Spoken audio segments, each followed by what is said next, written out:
Garden 2வது தெரு நடைபயிற்சிக்காக வேறு இடம் சென்று தற்பொழுது வீட்டுக்கு இந்த வழியாக திரும்பி செல்கிறேன். எனக்கு ஒரு விஷயம் ஞாபகம் வந்தது. உறவுகள், அதாவது ஆங்கிலத்தில் ரிலேஷன்ஷிப். உறவுகள் என்றால் உறவினர்கள் ஒரு வார்த்தையும் இருக்கிறது. எத்தனை விதமான உறவுகள் இருக்கிறது. கணவன் மனைவி உறவு இருக்கிறது. பிள்ளைகள் பெற்றோர்கள் அவர்களுக்கிடையே இருக்கக்கூடிய உறவு. கணவன் மனைவிக்குள்ள ஒரு உறவு. சொந்தக்காரர்களுக்கும் நமக்கும் இருக்கிற உறவு தான் உறவினர்கள். எத்தனையோ விதமான உறவுகள். இந்த உறவுகளை காப்பாற்ற வேண்டும், பாதுகாக்க வேண்டும் என்று சொல்வார்கள். எப்படி பாதுகாப்பது என்றால், பலவீனப்படுத்தாமல் பலமாக வைத்துக்கொள்வது.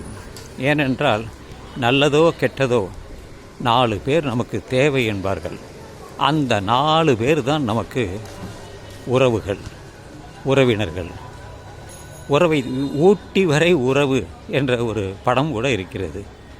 அது சிவாஜி கணேசனும் சரோஜா தேவியும் நடித்த படம்தான் ஊட்டி வரை உறவு. அதை பற்றி நான் விளக்கமாக சொல்லப் போவதில்லை. ஆனால் இந்த உறவு சிலர் புனிதமாக சொல்வார்கள். அந்த புனிதமான உறவை நாம் பலப்படுத்த வேண்டும், பலவீனப்படுத்தக்கூடாது. புதிய புதிய உறவினர்கள் வருவார்கள். திருமணம் பிள்ளைக்கோ அல்லது மகனுக்கோ மகளுக்கோ யாருக்கோ திருமணம் நடந்தால் அவர்கள் நமக்கு உறவினர்களாக மாறிவிடுவார்கள்.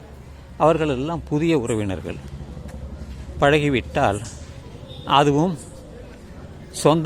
சொந்தக்காரர்களாக மாறிவிடுவார்கள். இப்படித்தான் உறவுகள்,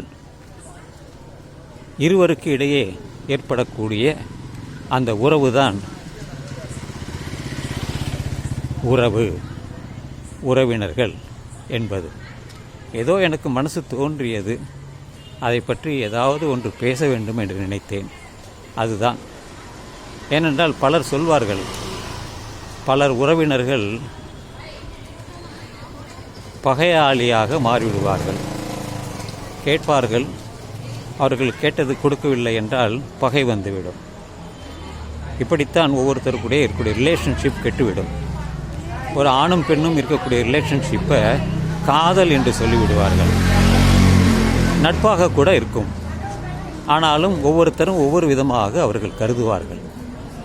ஸோ அந்த ரிலேஷன்ஷிப், இந்த உறவு என்ற விஷயத்தில் பல இருக்கிறது. எனக்கு தெரிந்த சிலவற்றை மட்டுமே நான் சொன்னேன்.